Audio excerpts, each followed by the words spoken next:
coming up in a few minutes. But first, our great debate. Should President Obama do more to support reformers in Iran? The president and his former opponent, Senator John McCain, have been publicly debating this, starting with the president's Tuesday appearance on CNBC.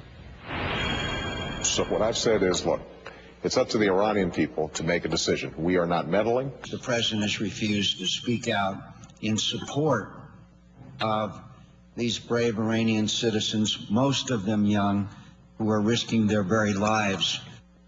And just hours after Senator McCain said that, the White House spokesman came back.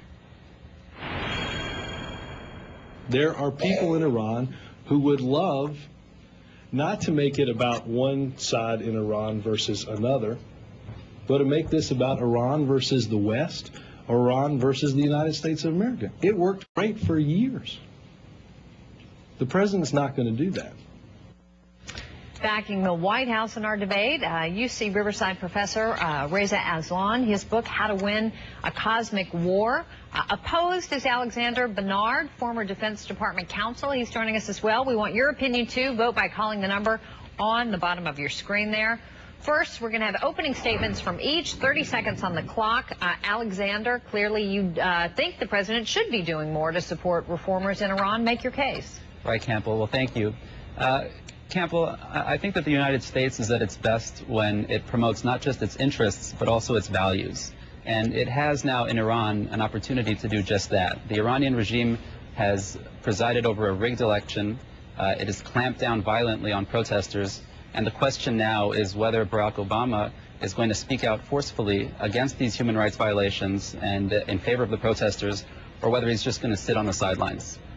Reza?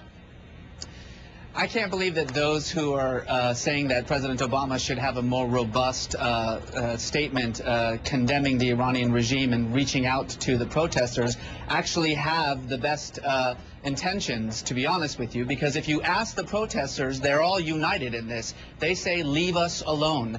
There's absolutely nothing that Barack Obama can say to help the reform movement in Iran. Every word that comes out of his mouth will be used by the regime, by the supporters of Ahmadinejad, to bolster their argument that this whole thing is nothing but a Western ruse. Well, Campbell, that's simply not right. In fact, many protesters have come out via email and through Twitter communications and have said that they're waiting for the American president to make a statement, for the leader of the free world to say something in their support.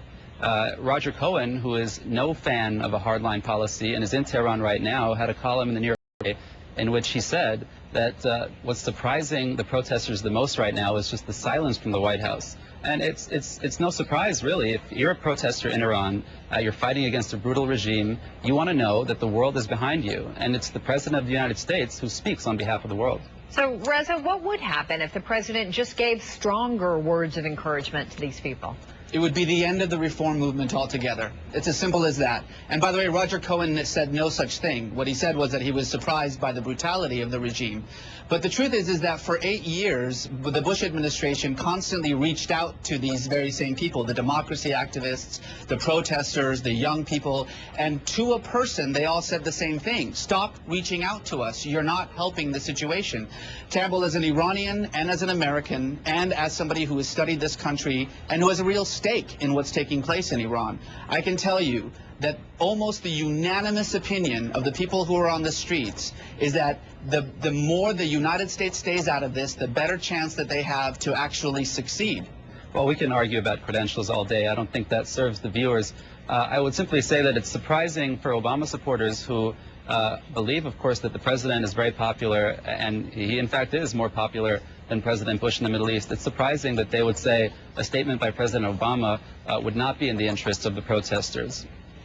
Well, the Middle East is a different place than Iran. I mean, we're not talking about Egypt here. We're not talking about a country in which the United States has been supporting for the last 30, 40 years.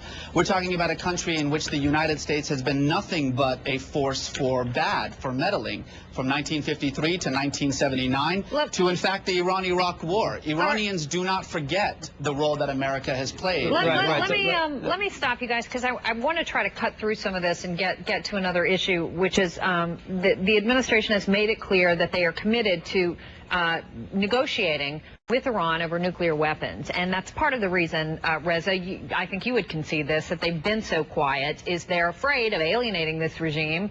If it does, in fact, remain in power, and they have spoken out, then it puts those negotiations in jeopardy.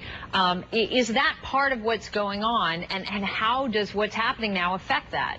I think that's why the Obama administration remained silent during the elections. They didn't want to become an issue in that election, and it was quite a sophisticated strategy, which is all the more reason why it's hard to believe that Ahmadinejad actually won, because he couldn't use the United States as a pawn in his argument. But now that the elections are over, and now that we're seeing an obvious election fraud, and by the way, this is now no longer just about a stolen election. This is about the future of the regime itself.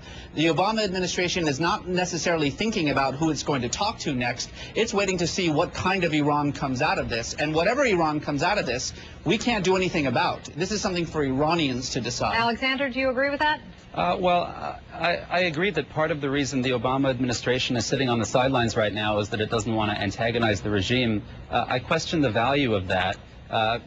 What do we really think will emerge from negotiations with either Ahmadinejad or Mousavi or whatever government results from this right now? Ahmadinejad has already said in his first press conference that he's not going to become more moderate, but is in fact going to become more of a hardliner as a result of these elections.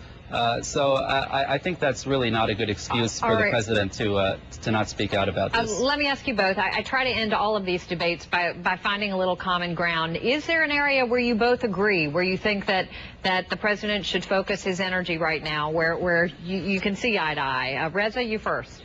I think that he needs to condemn the acts of violence, and especially in the rally tomorrow, which will probably be the largest rally so far of the week-long protests. If there's violence, then the president has to come out very strongly condemn the use of violence. You agree with that, Alexander? I'm sure you do. I agree with that, absolutely. Nobody's asking for a CIA coup. Nobody's asking for Obama to send funding or arms shipments to the opposition. We're really just asking for a more forceful statement, so I agree with that. Common ground, like it. Gentlemen, thank you both. Appreciate your views tonight. Thanks for